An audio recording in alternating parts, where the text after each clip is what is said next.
అందరికీ నమస్కారం. జ్యేష్ఠ మాసంలో వచ్చేటువంటి ఒక అద్భుతమైనటువంటి ఒక పండగ విశేషం. మనకి నిజ జ్యేష్ఠ మాసంలో రేపు 29వ తేదీ సోమవారం రోజున పౌర్ణమి తిథి రాబోతుంది. ఆ రోజు మూలా నక్షత్రం కూడా ఉంది. అంటే జ్యేష్ఠ పౌర్ణమి అంటేనే జ్యేష్ఠ మాసంతో కూడుకున్నటువంటిది. అంటే ఆ జ్యేష్ఠ నక్షత్రానికి అటు ఇటుగా అంటే మూలా నక్షత్రంలో కానీ లేదంటే ఒక్కోసారి అనురాధ నక్షత్రంలో కూడా అప్పుడు మనకి పౌర్ణమి వస్తుంది. కానీ జ్యేష్ఠ సంబంధం ఉంటుంది దానికి. ఇప్పుడు జ్యేష్ఠ నక్షత్రం ఎప్పుడు వెళ్ళిపోయింది మనకి 28వ తేదీ రాత్రి రేపు తెల్లవారుజామున 3:19 ఏదో జ్యేష్ఠ నక్షత్రం వెళ్ళిపోయి మూలా నక్షత్రం వచ్చింది. అంటే సోమవారం రోజున పౌర్ణమి మనకి మూలా నక్షత్రమే ఉంది. ఇటువంటి పుణ్యమైనటువంటి రోజులలో చంద్రుడి యొక్క ప్రభావం కూడా మన మీద అనుకూలంగా ఉంటుంది. మానసికమైనటువంటి పరిపక్వత పొందడానికి, మానసిక దృఢత్వాన్ని పొందుకోవడానికి, మీరు అనుకున్నటువంటి సంకల్పం నెరవేరడానికి ఈరోజు తప్పకుండా లక్ష్మీదేవి ఆరాధన, చంద్రుని యొక్క ఆరాధన, అలాగే సత్యనారాయణ స్వామి వ్రతాన్ని చేసుకోవడం, అలాగే సాయంకాల సమయంలో ప్రదోష కాలంలో తప్పనిసరిగా మనము శివాభిషేకం చేసుకోవడం. తప్పకుండా ఈరోజు మరొకటి, విష్ణు సహస్రనామ పారాయణ ఎంత మనం చేయగలిగితే అంత విశిష్టతని పొందుకుంటాం. ప్రతిరోజు పండగే, ప్రతిరోజు ధార్మికమైనటువంటి విశేషాల్లో ప్రతిరోజు ప్రతి తిథి మనకి పండుగని కొన్ని విశేషంగా ఉంటాయి. అదే ఈరోజు మనకి 29వ తేదీని రైతన్నలకి చాలా మంచిగా వాళ్ళు వాడుకునేది ఏరువాక పున్నమి. అసలు వాళ్ళు ఇప్పుడేగా ఈ విత్తనాలు చల్లుకోవడం, దుక్కి దున్నుకోవడం, నార్లు వేయడం, నీరు పోయడం, ఇవన్నీ ఏరువాక పున్నమి. ఇది అసలు ఏరువాక పున్నమి అంటేనే రైతన్నలకి మహాపండగ. దసరా, దీపావళి, సంక్రాంతి కంటే విశేష పండగ ఏరువాక పున్నమి పండగనే. కాబట్టి ఈ జ్యేష్ఠ నక్షత్రం అంటేనే, జ్యేష్ఠ అంటే పెద్దది, జ్యేష్ఠుడు అంటే పెద్దది, పెద్దవాడు. ఈ జ్యేష్ఠ మాసం పెద్ద మాసం అని అర్థం. ఈ పౌర్ణమి చంద్రుడు కూడా చాలా పెద్దగా కనపడతాడు. ఎందుకంటే ఆయన ఒక రకంగా మనం చెప్పాలంటే, సైన్స్ ప్రకారం చెప్పాలంటే ఆయన సదరన్ వైపు అంటే దక్షిణాగ్రానికి వెళుతూ ఉంటాడు, వంగి ఉంటాడు. ఇప్పుడు తొందరలో మనకి దక్షిణాయనం ప్రారంభమవుతున్నటువంటి సమయం. కాబట్టి ఇది ఆధ్యాత్మికమైనటువంటి విశేషత ఒకటైతే, ఉత్తర భారతంలో వట సావిత్రి వ్రతం అంటే మర్రి చెట్టుకు పూజించడం. ఇది ఏమిటండి, వట వృక్షానికి పూజ చేసేది ఏమిటండి, మర్రి చెట్టుకి మూఢనమ్మకం అనేటువంటి కొంతమంది వ్యక్తులు కూడా ఉంటారు.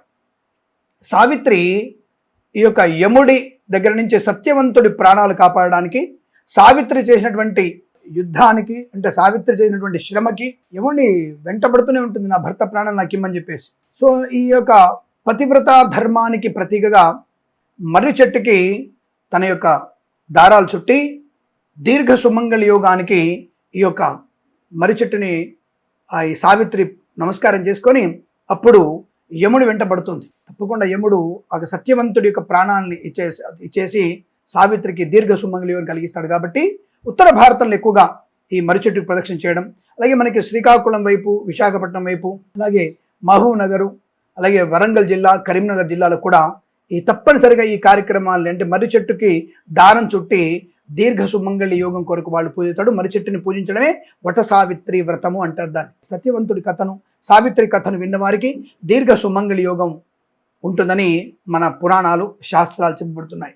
పతివ్రత ధర్మాన్ని కాపాడుతుంది. అలాగే మనకి ఈ రైసోదలకి ఏరువాక పున్నమ కూడా బాగా ఉంటుంది అనేసి. అలాగే ఈ రోజున మనకి ఈ దుక్కి దున్ని ఈ పశువుల్ని పూజించే రోజు, అంటే పశువులని పూజించే రోజు కూడా మనకి ఈ యొక్క ఏరువాక పున్నమి కూడా చెప్పబడుతోంది.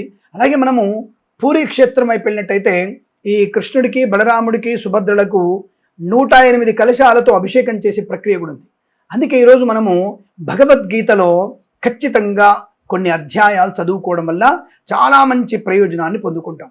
చంద్రుడి రోజైనటువంటి సోమవారం వస్తుంది కాబట్టి మానసిక పరిపక్వతకి మనం తప్పకుండా ఈ యొక్క పౌర్ణమి 29/6/2026 సోమవారం రోజున వస్తున్న పౌర్ణమిని తప్పకుండా మనము వ్రతమో, పూజనో, మర్రి చెట్టుకు ప్రదక్షిణ చేసుకోవడం అనేది విశేషంగా చెప్పబడుతోంది. ఇక్కడ మనకి చాలామంది అంటారు, ఏంటో మూఢనమ్మకాలు, ఏందో మర్రి చెట్టు తిరిగితే దీర్ఘ సుమంగళి యోగం వస్తుందా, ఎలా వస్తుంది అనేటువంటి వ్యక్తులకి ఖగోళ శాస్త్రంలో కూడా ఏర్పడేటువంటి ఈ పౌర్ణమి అంటే ఈ జ్యేష్ఠ మాసంలో వచ్చినటువంటి పౌర్ణమి రోజున మే, జూన్ నెలలో భూమి యొక్క ఉత్తరార్ధగోళము కాస్త దక్షిణ వైపు వంగి ఉంటుంది. అంటే దక్షిణ వైపు ఇలా వంగి ఉంటుంది, అంటే భూమి ఇలా తిరుగుతుంది, మీకు ఇలా రౌండ్గా తిరగదు, కాస్త ఇరుసు తెచ్చుకొని ఉంటుంది. అంటే ఇప్పుడు మనకి ఇలా ఉంటుంది అన్నమాట. ఇప్పుడు దక్షిణం వైపు భూమి వంగి ఉంటుంది. అందుకే మనకి దక్షిణాయనము కూడా ప్రారంభమవుతుంది అని చెప్పవచ్చు. అంటే ఇక్కడ మనకి ఇవాళ చంద్రుడు మనకు కొద్దిగా రెడ్ సూపర్ జైంట్ కనబడతాడు, నిజంగా చెప్పంటే ఎర్రగా కనబడతాడు. అది మన జూన్లోనే కనపడిందని చెప్పి చెప్తుంటారు. బట్ ఈ రోజున పెద్ద చంద్రుడు పెద్ద నక్షత్రంగా కనపడేటువంటి అవకాశము చాలా ఆహ్లాదకరంగా ప్రశాంతంగా ఉండేటువంటి అవకాశం ఉంటుంది. పర్యావరణానికి వ్యవసాయం అంటే అగ్రికల్చర్గా ఇది ఉపయోగపడేటువంటి అవకాశం. నైరుతి ఋతుపవనాలు కూడా మనకి అంటే సౌత్ వెస్ట్ మాన్సూన్ అంటారు. ఈ జ్యేష్ఠ పౌర్ణమి సమయంలోకే భారతదేశం మొత్తం కూడా విస్తరిస్తాయి. ఇది ధర్మశాస్త్రంలో ఉన్నటువంటి చంద్రుడు రవి ఒక ప్రభావము చేత ఈ విధంగా మనకి వర్షాలు విరివిగా పడేటువంటి సమయము. కాబట్టి 29 తర్వాత మనకి మంచి వర్షాలు పడే అవకాశాలు బలంగా ఉన్నాయి అని చెప్పవచ్చు. అంటే ఒక రకంగా భూమిలో నైట్రోజన్ లెవెల్స్ బాగా పెరుగుతాయి, నత్రజని బాగా పెరిగి ఈ రైతులకి భూమి యొక్క సాంద్రత, భూమి యొక్క సారము అనుకూలవంతంగా ఉంటుంది. భూమిని విత్తులు నాటడానికి సహజంగానే శాస్త్రీయంగానే అది భూమి కాస్త నత్రజనిని పుచ్చుకొని ఉంటుంది. అప్పుడు మనకి విత్తులు నాటి మంచి మొలకలు వచ్చేసి పంట బాగా పండే అవకాశం ఉంటుంది. ఇది జీవశాస్త్రంలో బయలాజికల్ అండ్ బోటనీ వాళ్ళకి స్పష్టంగా తెలుస్తుంది. ఇక జీవశాస్త్రంలో వృక్షశాస్త్రంలో చూసినట్టయితే మనము మర్రి చెట్టు యొక్క విషయం ఏంటంటే వట సావిత్రి వ్రతంలోనే మర్రి చెట్టుకు పూజిస్తారు. ఈ పూజించి సైన్స్ ప్రకారం కడతారు. ఏంటో మర్రి చెట్టు తిరగడం ఏంటి మూఢనమ్మకం మీద అంటే, ఓరి పిచ్చోళ్ళారా ఈ జంజిలకి అర్థం కాని విషయాలు. తులసి మొక్కలో, మారేడు మొక్కలో, రావి మొక్కలో, మర్రి చెట్టులో, పగటిపూట వేప చెట్టులో ఆక్సిజన్ లెవెల్స్ బాగా ఉంటాయి. ఇవి బాగా విడుదల చేస్తాయి ఆక్సిజన్ని. కాబట్టి ఆడపిల్లలు ఈ యొక్క మాసంలో మర్రి చెట్టుకు ప్రదక్షిణ చేయడం వల్ల అనుకూలవంతమైనటువంటి ఆక్సిజన్ స్వీకరించి వాళ్ళ యొక్క మానసికమైనటువంటి బలాన్ని పొందుకుంటారు, పరిపుష్టమైన బలాన్ని పొందుకుంటారు. సంతాన సంబంధమైనటువంటి నెగిటివిటీని పోగొట్టుకొని సంతాన ప్రక్రియలో అనుకూలతని, దీర్ఘ సుమంగళ యోగాన్ని, మంచి మనస్తత్వాన్ని, ఆనందకరమైన జీవనానికి మర్రి చెట్టు ప్రదక్షిణ వల్ల ఆక్సిజన్ మెదడులోకి వెళ్ళి చాలా మంచి చైతన్యవంతమైనటువంటి తత్వం ఏర్పడుతుంది. కాబట్టి మర్రి చెట్టుకి ఈ సమయంలో మనము ప్రదక్షిణ చేసుకోవాలి. ఇది ఆక్సిజన్ని బాగా అందిస్తుంది. ఇక్కడ 21 సార్లు ప్రదక్షిణ చేస్తే చాలా మంచిదని మన యొక్క శాస్త్రాలు చెబుతున్నాయి. శాస్త్రీయంగా నిరూపితమైనటువంటిదే. ఈ జంజిలకు అర్థమయ్యేట్టుగా చెప్పాలి మనము. ప్రశాంతమైన గాలి, అధిక ఆక్సిజన్ వల్ల శారీరక మానసిక ఆరోగ్యం బ్రహ్మాండంగా ఉంటుంది. ఈ యొక్క పౌర్ణమి అనేది గురుత్వాకర్షణ శక్తి బలంగా ఉంటుంది.